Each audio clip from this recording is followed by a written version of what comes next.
Come in from the cold and take a seat, there by the fire. I'll make you something to drink, and I'll tell you some tales. Welcome to the Story Collector Podcast.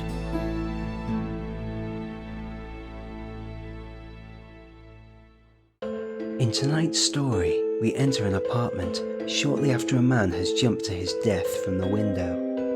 We find a hastily scribbled note, which tells us of the unspeakable horrors that caused the man to leap to his doom.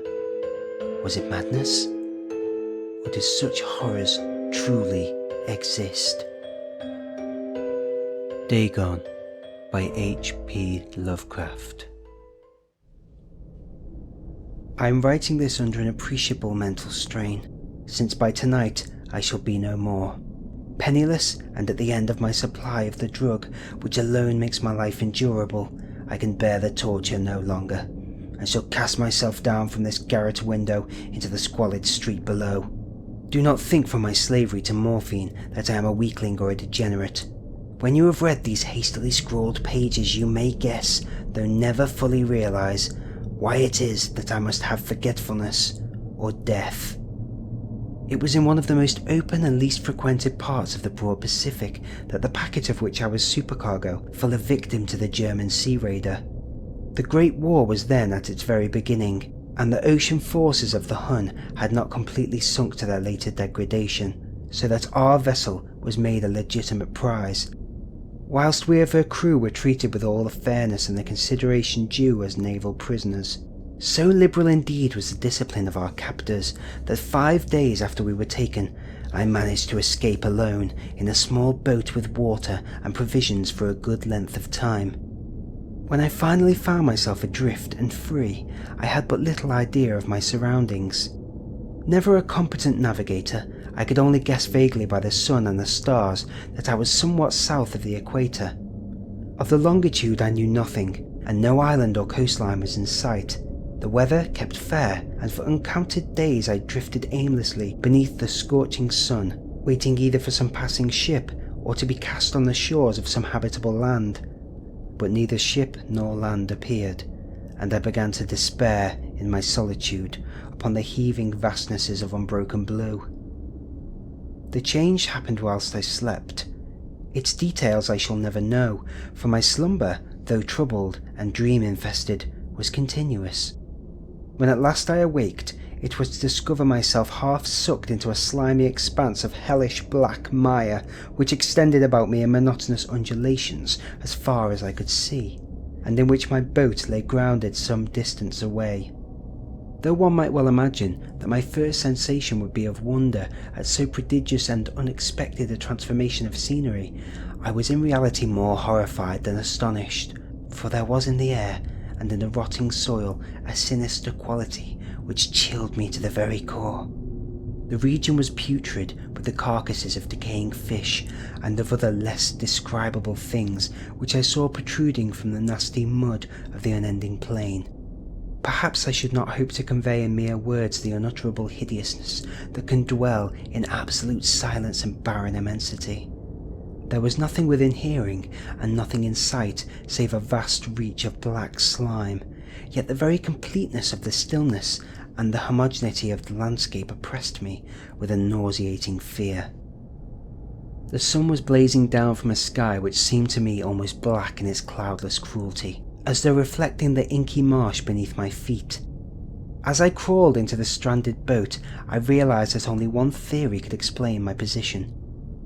Through some unprecedented volcanic upheaval, a portion of the ocean floor must have been thrown to the surface, exposing regions for which innumerable millions of years had lain hidden under unfathomable watery depths.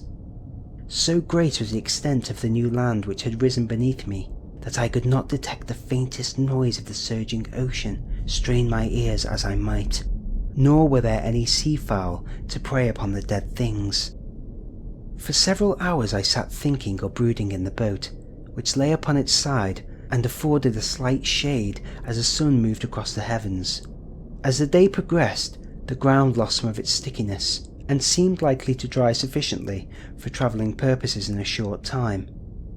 That night I slept but little, and the next day I made for myself a pack containing food and water, preparatory to an overland journey in search of the vanished sea and possible rescue. On the third morning I found the soil dry enough to walk upon with ease. The odour of the fish was maddening, but I was too much concerned with graver things to mind so slight an evil, and set out boldly for an unknown goal. All day I forged steadily westward, guided by a faraway hummock which rose higher than any other elevation on the rolling desert. That night I encamped, and on the following day still travelled toward the hummock, though that object seemed scarcely nearer than when I had first espied it. By the fourth evening I attained the base of the mound, which turned out to be much higher than it had appeared from a distance, an intervening valley setting it out in sharper relief from the general surface. Too weary to ascend, I slept in the shadow of the hill. I know not why my dreams were so wild that night, but ere the waning and fantastically gibbous moon had risen far above the eastern plain, I was awake in a cold perspiration, determined to sleep no more. Such visions as I had experienced were too much for me to endure again, and in the glow of the moon I saw how unwise I had been to travel by day. Without the glare of the parching sun, my journey would have cost me less energy. Indeed, I now felt quite able to perform the ascent which had deterred me at sunset. Picking up my pack, I started for the crest of the eminence. I have said that the unbroken monotony of the rolling plain was a source of vague horror to me, but I think my horror was greater when I gained the summit of the mound and looked down the other side into an immeasurable pit or canyon, whose black recesses the moon had not yet soared high enough to illumine. I felt myself on the edge of the world, peering over the rim into the fathomless chaos of eternal night. Through my terror ran curious reminiscences of Paradise Lost and of Satan's hideous climb through the unfashioned realms of darkness. As the moon climbed higher in the sky, I began to see that the slopes of the valley were not quite so perpendicular as I had imagined. Ledges and outcroppings of rock afforded fairly easy footholds for a descent, whilst after a drop of a few hundred feet, the declivity became very gradual. Urged on by an impulse which I cannot definitely analyse, I scrambled with difficulty down the rocks and stood on the gentler slope beneath, gazing into the Stygian depths where no light had yet penetrated. All at once my attention was captured by a vast and singular object on the opposite slope, which rose steeply about 100 yards ahead of me, an object that gleamed whitely in the newly bestowed rays of the ascending moon. That it was merely a gigantic piece of stone I soon assured myself, but I was conscious of a distinct impression that its contour and position were not altogether the work of nature. A closer scrutiny filled me with sensations I cannot express, for despite its enormous magnitude and its position in an abyss which had yawned at the bottom of the sea since the world was young, I perceived beyond a doubt that the strange object was a well-shaped monolith whose massive bulk had known the workmanship and perhaps the worship of living and thinking creatures. Dazed and frightened, yet not without a certain thrill of the scientist's or archaeologist's delight, I examined my surroundings more closely. The moon, now near the zenith, shone weirdly and vividly above the towering steeps that hemmed in the chasm, and revealed the fact that a far-flung body of water flowed at the bottom, winding out of sight in both directions, and almost lapping my feet as I stood on the slope. Across the chasm the wavelets washed the base of the cyclopean monolith, on whose surface I could now trace both inscriptions and crude sculptures. The writing was in a system of hieroglyphs unknown to me, and unlike anything I had ever seen in books, consisting for the most part of conventionalized aquatic symbols such as fishes, eels, octopi, crustaceans, mollusks, whales and the like. Several characters obviously represented marine things which are unknown to the modern world, but whose decomposing forms I had observed on the ocean-risen plain. It was the pictorial carving, however, that did most to hold me spellbound. Plainly visible across the intervening water on account of their enormous size were an array of bas-reliefs, whose subjects would have excited the envy of the Doré. I think that these things were supposed to depict men, at least a certain sort of men, though the creatures were shown disporting like fishes in the waters of some marine grotto, or paying homage at some monolithic shrine which appeared to be under the waves as well. Of their faces and forms I dare not to speak in detail, for the mere remembrance makes me grow faint. Grotesque beyond the imagination of a Poe or a Bulwer, they were damnably human in general outline despite webbed hands and feet, shockingly wide and flabby lips, glassy, bulging eyes, and other features less pleasant to recall. Curiously enough, they seemed to have been chiselled badly out of proportion with their scenic background, for one of the creatures was shewn in the act of killing a whale, represented as but little larger than himself. I remarked, as I say, their grotesqueness and strange size, but in a moment decided that they were merely the imaginary gods of some primitive fishing or seafaring tribe. Some tribe whose last descendant had perished eras before the first ancestor of the Piltdown or Neanderthal man was born. Awestruck at this unexpected glimpse into a past beyond the conception of the most daring anthropologist, I stood musing while the moon cast queer reflections on the silent channel before me. Then, suddenly, I saw it. With only a slight churning to mark its rise to the surface, the thing slid into view above the dark waters, vast, Polyphemus-like, and loathsome. It darted like a stupendous monster of nightmares to the monolith, about which it flung its gigantic scaly arms, the while it bowed its hideous head and gave vent to certain measured sounds. I think I went mad then. Of my frantic ascent of the sloping cliff, and of my delirious journey back to the stranded boat, I remember little. I believe I sang a great deal, and laughed oddly when I was unable to sing. I have indistinct recollections of a great storm, some time after I reached the boat. At any rate, I know that I heard peals of thunder, and other tones which nature utters only in her wildest moods.